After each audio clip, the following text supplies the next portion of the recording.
አንድ እናት የጤና ችግር ገጥሟቸው ታክመው እየተመለሱ አንድ ጎረቤታቸው ያገኛቸዋል። እናም ይሄ ጎረቤታቸው እንዴት ነው ታከሙ ወይ ያገኙ ወይ በሽታው ተገኘለት ወይ ብሎ ይጠይቃቸዋል። እናም እሳቸው እንደዚህ ሲሉ ይመልሱለታል። መታከሙን ታክሜያለሁ፣ ግን በሽታውን ያገኙልኝ አይመስለኝም፣ ታይፎይድ ነው ብለው መድኃኒት ሰጡኝ አለች። ይህች እናት የታይፎይድ በሽታ በስህተት እንደሚታከም የሚያሳይ ነገር ነው የተናገረች። እናም ዛሬ የምንነጋገረው የታይፎይድ በሽታ ሕክምና ላይ ያሉ መሰረታዊ ስህተቶች ምንድናቸው? እንዴት ይታረማሉ? የታይፎይድ በሽታ መከላከያ መንገዱ ምንድነው? መተላለፊያ መንገዱ ምንድነው? ትክክለኛው የምርመራ ሂደትስ ምን ይመስላል የሚለውን እናያለን። እስከ መጨረሻው አብራችሁ ይሁኑ።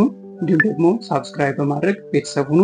የታይፎይድ በሽታ በማህበረሰባችን በሰፊ ሁኔታ የሚገኝ ብዙ የማህበረሰብ ክፍሎችን የሚያጠቃ በሽታ ነው። ይህ በሽታ እንግዲህ በጣም ሰፊ የመሆኑን ደረጃ የምናየው በአብዛኛው በጤና ጣቢያዎች፣ በመጀመሪያ ደረጃ ሆስፒታሎች ብዙ ሰው ታይፎይድ አለብህ የተባለ ይታከማል። የህክምና ሁኔታው ብዙ ታይፎይድ አለብህ የተባለው ሰው እውነት ታይፎይድ ይኑርበት አይኑርበት ብዙ ማረጋገጫዎች ባይኖሩም ነገር ግን የህብረተሰባችን የጤና ችግር ነው። ታይፎይድ አለብህ የለብህም ከመባሉ ባሻገር ደግሞ የታይፎይድም የመምጫ ባህሪው የመጠቃት እድሉ ሰፊ ስለሆነ በሽታው በስፋት ይገኛል ማለት ነው። የታይፎይድ በሽታ በባክቴሪያ አማካኝነት የሚመጣ በሽታ ነው። በንጽህና ጉድለት አማካኝነት የሚተላለፍ በሽታ ነው ማለት ነው። ይህ በሽታ በዋናነት የሚመደበው አኪዩት ፌብራይል ኢልነስ ወይም ደግሞ አፋጣኝ ትኩሳት አምጪ ከሆኑ በሽታዎች መካከል የሚመደብ ተላላፊ የሆነ በሽታ ነው። የሚተላለፍበት መንገድ እንግዲህ ፌኮ ኦራል ወይም ደግሞ ንጽህናቸውን ያልጠበቁ ከሰገራ ጋር ንክኪ ያላቸው ነገሮችን ወደ አፋችን የሚገቡና ወደ ሰውነታችን የሚገቡ ከሆነ በዚህ አማካኝነት ይህ በሽታ ይተላለፋል ማለት ነው። እንግዲህ ይህንን በሽታ የሚያመጣው ባክቴሪያ ሳልሞኔላ ታይፌ ወይም ደግሞ ሌሎች ሳልሞኔላ ፓራታይፌ የሚባሉ በተወሰነ ስርጭታቸው ዝቅ ያሉ ሌሎች ባክቴሪያዎችም የሳልሞኔላ አይነቶች ይህንን በሽታ ሊያመጡ ይችላሉ ማለት ነው። የመተላለፊያ መንገዱን ስናይ መጀመሪያ አንድ ሰው በባክቴሪያው የተጠቃ ወይም ደግሞ በበሽታው የታመመ በባክቴሪያው ተጠቅቶ ጤናማ የሆነ ወይም ደግሞ ያልታመመም ሊሆን ይችላል ከዓይነ ምድሩ ጋር የታይፎይድን በሽታ የሚያመጣው ባክቴሪያ አብሮ የሚወጣ ከሆነ ንጹህ ባልሆነ እጅ ከአፈር ጋር ተነክቶ ሊሆን ይችላል፣ በእጅ ቀጥታ ተነክቶ ሊሆን ይችላል፣ ወደ አፋችን የሚገባ ከሆነ ይህ በሽታ ሊተላለፍብን ይችላል። በሌላ መንገድ ደግሞ ንጽህናው ያልተጠበቀ ውሃ የምንጠጣ ከሆነ አሁንም ከዚህ ውሃ ጋር ይህ የታይፎይድ አምጪ ባክቴሪያ ሊኖር ስለሚችል አሁንም ሊተላለፍብን ይችላል ማለት ነው። ከዚያ ባሻገር ደግሞ የምግብ ዝግጅት ስርዓታችን ንጽህናውን ያልጠበቀ ከሆነ ይህ የታይፎይድ በሽታ ሊያመጣ የሚችለው ሳልሞኔላ ታይፌ ጋር ንክኪ ያለው ምግብ ከተመገብን ጤናማ ያልሆነ ምግብ አሁንም ይህ ሳልሞኔላ ታይፌ ወደ አፋችን ሊገባ ይችላል ማለት ነው። ይህ ሳልሞኔላ ታይፌ ወደ ሰውነታችን ከገባ በኋላ በታይፎይድ ልንታመም እንችላለን ማለት ነው። ከዚህ ጋር አሁንም ልብ ልንለው የሚገባ ነገር ምንድነው?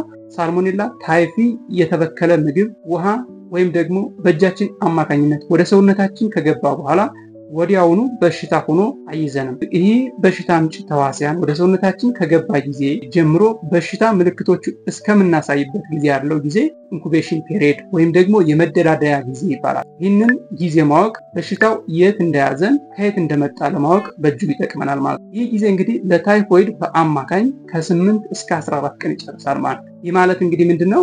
በሳልሞኔላ ታይፌ ባክቴሪያ የተበከለ ውሃ፣ ምግብ ወይም ደግሞ እጅ አማካኝነት ወደ ሰውነታችን ከገባ በኋላ የህመም ምልክቱን የምናሳየው ከ8 ቀን እስከ 14 ቀን ባለው ነው በአማካኝ ማለት ነው። ይህ ቀን ሊቀያየር ይችላል። በምን ሁኔታ? በእኛ በሽታ የመከላከል አቅማችን ከፍተኛ ከሆነ እንዲሁም ደግሞ የገባው ይህንን በሽታ የሚያመጣው ባክቴሪያ መጠን ዝቅተኛ ከሆነ ቀኑ ሊረዝም ይችላል ማለት ነው። እንዲሁም ደግሞ የገባው የባክቴሪያ መጠን ከፍተኛ ከሆነ ወይም ደግሞ የበሽታ የመከላከል አቅማችን ደግሞ ዝቅተኛ ከሆነ ደግሞ ይህ በሽታ ቶሎ ከ7 ቀንም ባነሰ ጊዜ ሊይዘን ይችላል ማለት ነው። ስለዚህ እነዚህ ነገሮች በማጤን በሽታው ከታየብን የት ነው የተበከለ ውሃ የጠጣሁት፣ የት ነው የተበከለ ምግብ የበላሁት፣ ነው ንጽህናዬን ያልጠበቁት የሚለውን ለማየት ይረዳናል ማለት ነው። ይህ የታይፎይድ በሽታ ሊያሳያቸው የሚችላቸው ምልክቶች ምንድናቸው የሚለውን በምናይበት ጊዜ የታይፎይድ በሽታ ብቻውን የሚያሳያቸው ለሱ ልዩ የሆነ ምልክት የለውም።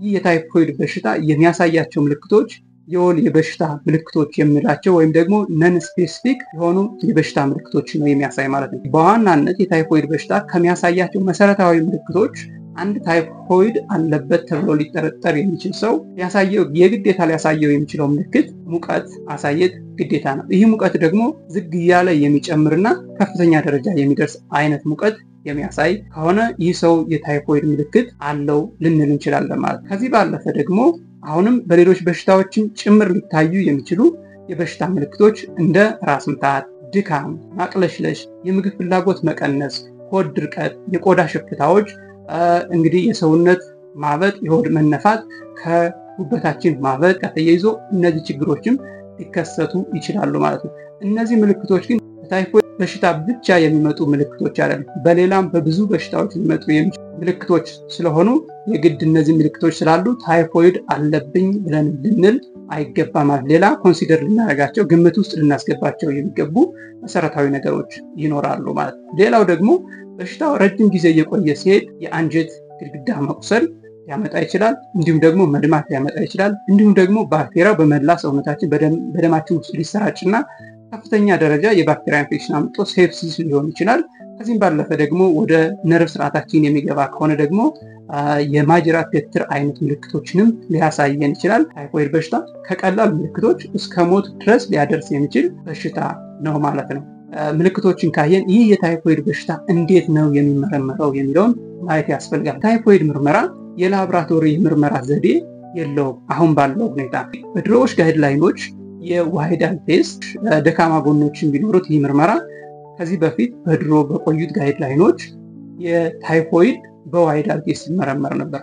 አሁን ግን የምንጠቀምባቸው የሕክምና መመሪያዎች ይህ ዋይዳል ቴስት አገልግሎት መስጠት የለበትም፣ አሳሳች ነው፣ ትክክለኛ ውጤቱን ያረጋግጥልን አይችልም ተብሎ ከሕክምና ውስጥ ወጡ። ይህ ማለት አንድ የታይፎይድ ተጠርጣሪ የሆነ ሰው ምርመራ ማድረግ የለበትም ማለት አይደለም። የተከለከለው ይህ ዋይዳል ቴስት ነው እንጂ ሌሎች ታይፎይድ በሽታ ጋር ተመሳሳይነት ምልክት ያላቸውን በሽታዎች ለመመርመር የሚያገለግሉ የላብራቶሪ ምርመራዎች አይሰሩም ማለት አይደለም። ለምሳሌ ከፍተኛ ሙቀት የሚያመጡ ታይፎይድ ጋር ሊመሳሰሉ የሚችሉ የወባ በሽታ ሊሆን ይችላል፣ የማጅራት ገትር በሽታ ሊሆን ይችላል፣ የኩላሊት ኢንፌክሽን ሊሆን ይችላል፣ የጉበት ኢንፌክሽን ሊሆን ይችላል። ሌሎችም በሽታዎች ሊኖሩ ስለሚችሉ እነሱ በሽታዎች አሉ ወይም የሉም የሚለውን ለማረጋገጥ የግድ ሌላ ምርመራዎች ይደረጋሉ።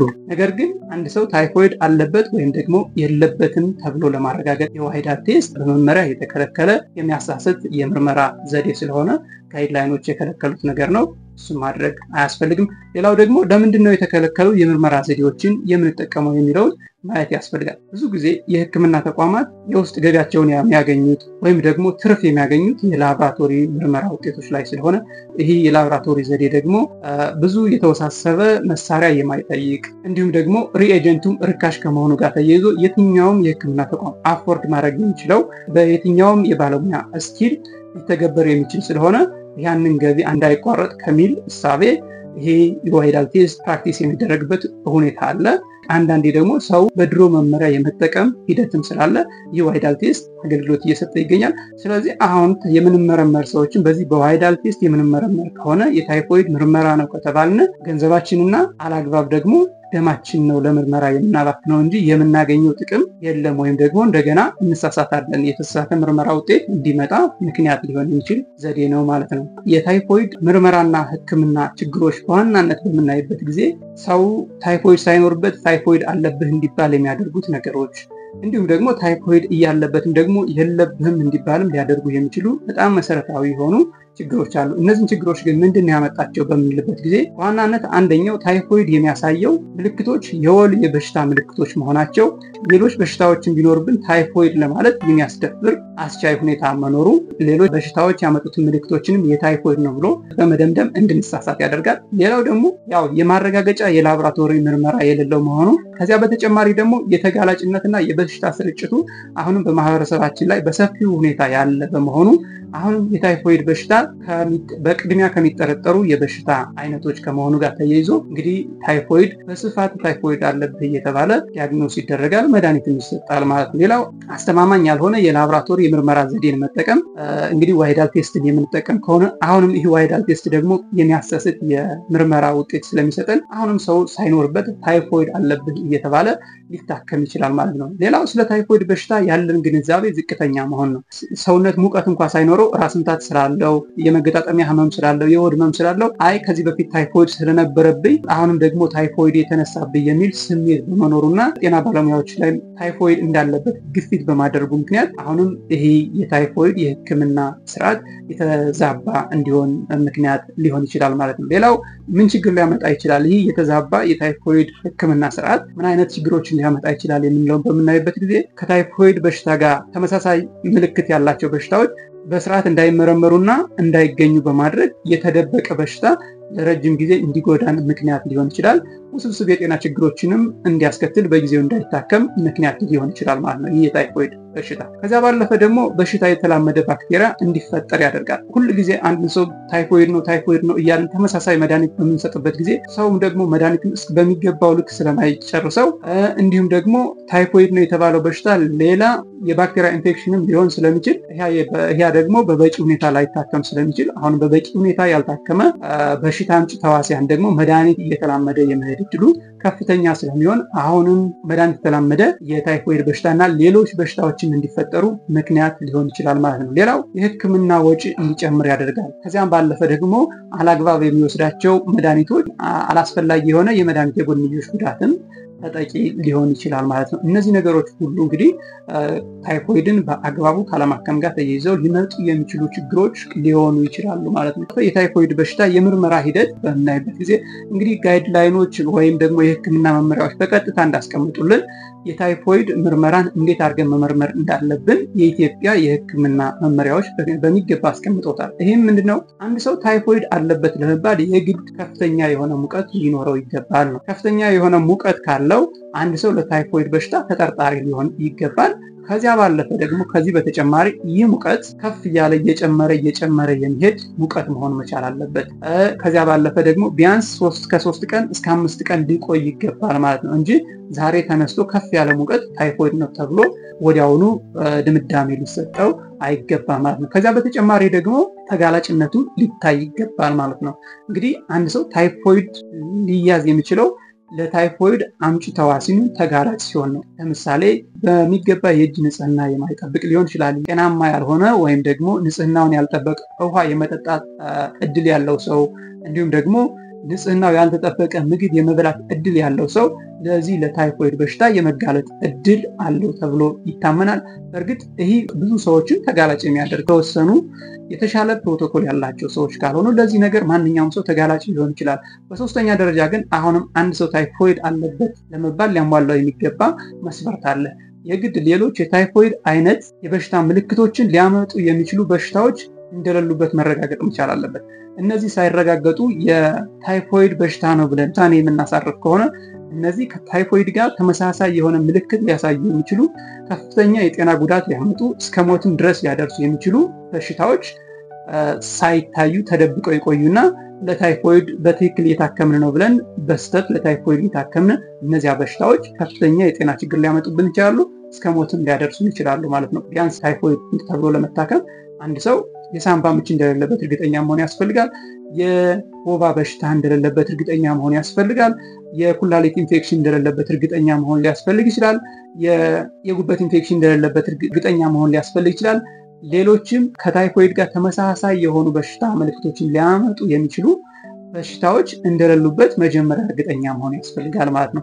እነዚህም እርግጠኛ ባልሆንበት ሁኔታ የታይፎይድ ሕክምና ማድረግ ከፍተኛ የሆነ ችግር ሊያመጣ ይችላል ማለት ነው። በታይፎይድ ምርመራና ሕክምና ላይ መደረግ የሌለባቸው ተብለው የተቀመጡት ትኩሳት የሌለው ሰው ራስ ምታት ብቻ ስላለው ሌሎች የህመም ምልክቶች ስላሉት ታይፎይድ ነው ተብሎ መወሰንና ለታይፎይድ ሕክምና መደረግ የለበትም።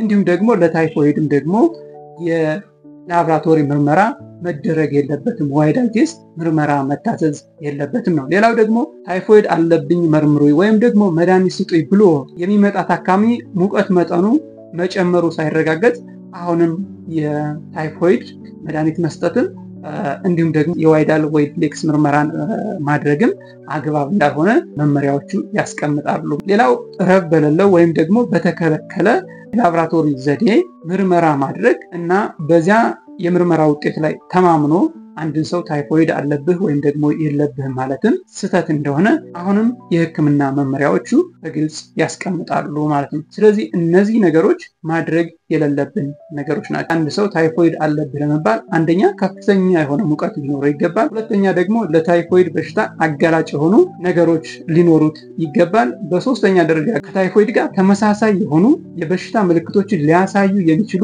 በሽታዎች አለመኖራቸው ሊረጋገጡ ይገባል ማለት ነው። እነዚህ በሶስት መሰረታዊ በሆኑ ነገሮች አንድ ሰው ታይፎይድ አለበት ከተባለ ሕክምናው ምን ይመስላል የሚለውን በምናይበት ጊዜ እንግዲህ የታይፎይድ በሽታ በባክቴሪያ አማካኝነት ነው ታይፎይድ የሚይዘን ብለናል። ስለዚህ ሕክምናው የሚሆነው የመጀመሪያ ነገር የታይፎይድ ባክቴሪያ መድኃኒት ነው የሚሆነው ማለት ነው። እነዚህ ጸረ ባክቴሪያ መድኃኒቶች እንደ ሲፕሮፊሎክሳሲሊን፣ አዚትሮማይሲን ያሉ እንዲሁም ደግሞ በጣም ከፍተኛ ከሆነ ደግሞ በመርፌ የሚሰጡ እንደ ሴፍትራክዞን አይነት መድኃኒቶች የታይፎይድ በሽታን ያክሙታል ማለት ነው። አሁንም ከዚህ ጋር በደንብ ጥንቃቄ ልናደርግ የሚገባው ግን እነዚህ ጸረ ባክቴሪያ መድኃኒቶች አንዴ ከተጀመሩ የሚቋረጡ አይደለም። ወይም ደግሞ በሌላ ጸረ ባክቴሪያ እስካልተተኩ ድረስ ወይም ደግሞ በሽታው እንደሌለብን እስካልተረጋገጠ ድረስ በሽታው በመሃል ተሻለን ተብሎ የሚቋረጡ መድኃኒቶች አይደሉም። እነዚህ መድኃኒቶች በመሃል የሚቋረጡ ከሆነ አሁንም በሽታ የተላመደ ባክቴሪያ እንዲፈጠር መድኃኒት የተላመደ በሽታ እንዲሆን ምክንያት እንሆናለን። ከጸረ ባክቴሪያ ሕክምናው በተጨማሪ ደግሞ ሌሎች እንደ በሽታው